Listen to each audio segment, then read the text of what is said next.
Mapagpalang araw po sa inyong lahat. Kumusta po kayo? Ang ating word of the day ngayong linggo ng Palaspas ay sacrifice.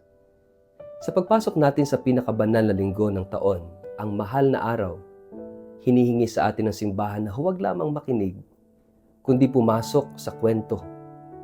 Ang mahabang ebanghelyo ng pasyon ngayon ay hindi lamang isang salaysay na nangyari kay Jesus 2,000 taon na ang nakalilipas.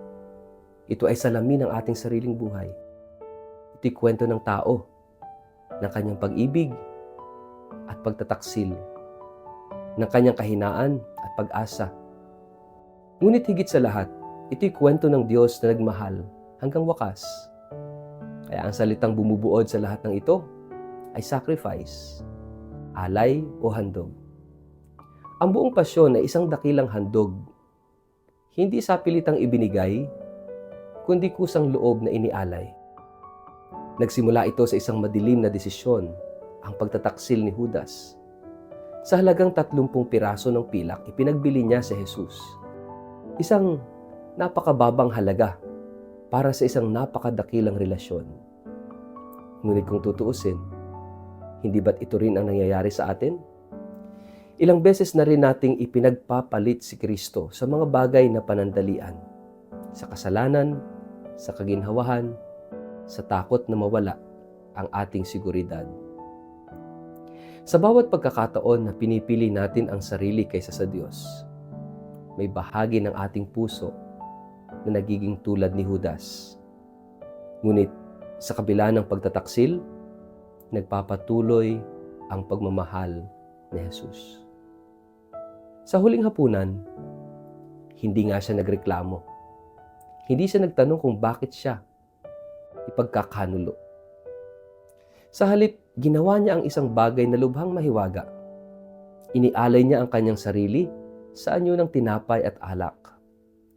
Ito ang aking katawan, ito ang aking dugo, ibinubuhos para sa inyo. Bago pa man siya ipako sa krus, inialay na ni Jesus ang kanyang sarili. Ito ang unang aral ng sakripisyo. Ang tunay na pag-ibig ay nauuna sa sakripisyo. Hindi naghihintay ang pag-ibig ng tamang pagkakataon. Ito'y kusang nagbibigay. Sa ating buhay, madalas sinihintay natin na maging madali ang lahat bago tayo magmahal, bago tayo magpatawad, bago tayo maglingkod. Ngunit ang pag-ibig ni Kristo ay hindi naghihintay ng perpektong kondisyon. Ito ay ibinibigay kahit sa gitna ng makaguluhan. Pagkatapos ng huling hapunan, nagtungo si Jesus sa hardin ng Getsemani. Doon natin nakita ang kanyang pagiging tunay na tao. Siya'y natakot, siya'y nabalisa, siya'y nalungkot. Di ba't pinagpawisan pa siya ng dugo? At siya'y nanalangin, Ama, kung maaari ilayo mo sa akin ang kopang ito. Ngunit hindi ang kalooban ko, kundi ang kalooban mo ang masunod. Ito yung ikalawang aral ng sakripisyo, pagsuko. Hindi madaling isuko ang sariling kalooban. Gusto natin ang kontrol. Gusto nating malaman kung ano ang mga mangyayari. Ngunit ang tunay na pag-ibig ay handang magsabi, hindi ang gusto ko, kundi ang gusto mo. Dito tayo madalas nahihirapan. Kapag ang buhay ay hindi umaayon sa ating plano, nagrereklamo tayo. Kapag ang Diyos ay tila tahimik, nagdududa tayo. Ngunit sa Getsemani, nagtuturo sa atin ito na ang tunay na pananampalataya ay hindi kawalan ng takot, kundi ang kakayahang magtiwala sa kabila ng takot. Sa pagdakip kay Jesus, iniwan siya ng kanyang mga alagad. Ang mga taong kasama niya, ang mga taong pinili niya, mga kaibigan niya, ay nagkalat. Si Pedro na nangakong hindi siya iiwan, ay 3 beses siyang itinanggi. Ito ang ikatlong aral ng handog, ng sakripisyo. Ang pag-ibig ay nananatili kahit tayo ay nagkukulang. Ilang beses na rin nating itinanggi si Kristo sa ating buhay. Hindi man sa salita, kundi sa gawa. Kapag nahiya tayong ipahayag ang ating pananampalataya, kapag pinipili natin ang kasinungalingan kaysa katotohanan, kapag tinatalikuran natin ang kanyang tawag. Ngunit, ang kagandahan ng kwento ay ito. Hindi tumigil si Jesus sa pagmamahal. Sa kanyang paglilitis, siya ay pinagbintangan, hinusgahan, at hinatulan ng walang katarungan. Siya ay tinawanan, sinampal, nilait. At sa lahat ng ito, nanatili siyang tahimik. Ito ang ika-4 na aral ng sakripisyo. Ang pag-ibig ay hindi kailangang ipagtanggol ang sarili. Ang tunay na lakas ay makikita sa kakayahang magtiis alang-alang sa iba. Sa mundong puno ng ingay at pagtatanggol sa sarili, ang katahimikan ni Kristo ay isang paanyaya na magtiwala sa katarungan ng Diyos. Sa krus, narinig natin ang sigaw ni Jesus, Diyos ko, bakit mo ako pinabayaan? Ito ang pinakamadilim na sandali. Isang sandali ng pakiramdam ng pag-iisa. Ito ang sandali na tila wala ang Diyos. Kapag ang panalangin ay tila walang sagot. Kapag ang sakit ay tila walang katapusan. Ngunit kahit sa sandaling iyon, nanatili si Jesus sa relasyon sa Ama. Ito ang ika-5 aral ng sakripisyo. Ang pag-ibig ay nananatili kahit sa kadiliman.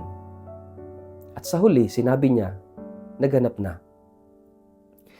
Ito ang rurok ng handog, ang ganap na pagbibigay ng sarili. Ang krus ay hindi aksidente. Ito ay hindi pagkatalo. Ito'y isang kusang paghahandog. At sa sandaling iyon, nagbago ang kasaysayan. Napunit ang tabing ng templo. Isang tanda na ang tao ay may bagong daan patungo sa Diyos. At ang isang senturyon, isang dayuhan, ang unang nagpahayag, tunay ngang ito ang anak ng Diyos. Ang sakripisyo ni Kristo ay nagbukas ng mata ng tao. Ang linggo ng palaspas ay paanyaya sa atin na suriin ang ating sariling buhay. Handa ba tayong magmahal tulad ni Kristo? Handa ba tayong mag-alay ng sarili? Hindi lamang kapag madali, kundi lalo na kapag mahirap. Ang krus sa ating buhay ay hindi dapat katakutan. Ito ay dapat yakapin bilang bahagi ng ating paglalakbay. Sapagkat ang krus na inialay ay nagiging daan ng biyaya. Sa huli, ang buhay ay hindi nasusukat sa kung gaano karami ang ating natanggap, kundi sa kung gaano karami ang ating naibigay. At si Kristo ang pinakamalinaw na larawan ng ganitong buhay. Isang buhay na naging handog, naging sakripisyo. Habang tayo ay papasok sa mahal na araw, dalhin natin ang tanong na ito sa ating puso. Handa ba akong maging handog? Handa ba akong maging sakripisyo? Sapagkat ang tunay na buhay ay matatagpuan hindi sa pag-iingat ng sarili, kundi sa pagbibigay nito. Magnilay tayo. Sa ano kayang konkretong paraan natin maialay ang ating sarili bilang sakripisyo, bilang handog ng pag-ibig sa Diyos at sa ating kapwa, lalo na ngayong linggong ito. Sa ngalan ng Ama, ng Anak at ng Espiritu Santo. Amen. Panginoong Jesus, Ikaw ang perpektong handog ng pagmamahal. Sa iyong krus, ipinakita mo sa amin kung paano magmahal ng walang hinihinging kapalit. Turuan mo kaming ialay ang aming sarili sa iyo, sa aming oras, sa aming lakas, sa aming buhay, sa pagpasok namin sa mahal na araw. Naway matutunan naming magmahal tulad ng iyong pagmamahal. Amen. Pagpalain po kayo at ingatan ng makapangyarihang Diyos, Ama, Anak at Espiritu Santo. Amen.